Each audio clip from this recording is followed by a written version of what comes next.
மொத்த பேரும் கத்திட்டு வெளியே போனானுங்க.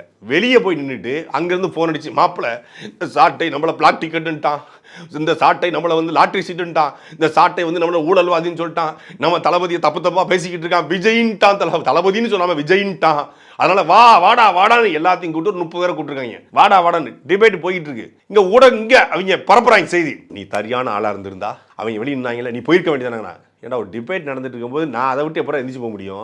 அதுக்கப்புறம் எனக்கு அப்புறம் பாபு முருகல் பேசணும், அதுக்கப்புறம் சரவணன் பேசணும், அவங்க ஆளுக்கு 10 நிமிஷம் 20 நிமிஷம் பேசணும். இது முடிஞ்சதுக்கு அப்புறம் வெளியே போனா ஒருவே இல்லை. என்னடான்னு கேட்டா, இந்த 20 நிமிட கேப்ல தந்தி தொலைக்காட்சி காவல்துறைக்கு அழைச்சிருக்காங்க. காவல்துறை வந்துட்டாங்க. காவல்துறை வந்த உடனே மொத்தமா அம்பிட்டு வரை ரிமாண்ட் பண்ணிடுவோம். தேவையில்லாம ஏதாவது பண்ணினா மொத்த பேர் ரிமாண்டுன்னு ஒண்ணு ஒரு பையன் அந்த இடத்துல சிட்டுக்குருவியா பறந்துட்டாங்க. அதாவது உசுருக்கு ஒரு ஆபத்துல நாங்களாம் கடல் மேலே ஓடுவோம்டா கொய்யான்னு கரூர்ல இருந்து விஜய் ஓடினாரு. அவருடைய வம்சாவளி இல்லையா, அவருடைய வகைராக்கள் இல்லையா, வழக்குன்னு தெரிச்சிட்டாங்க.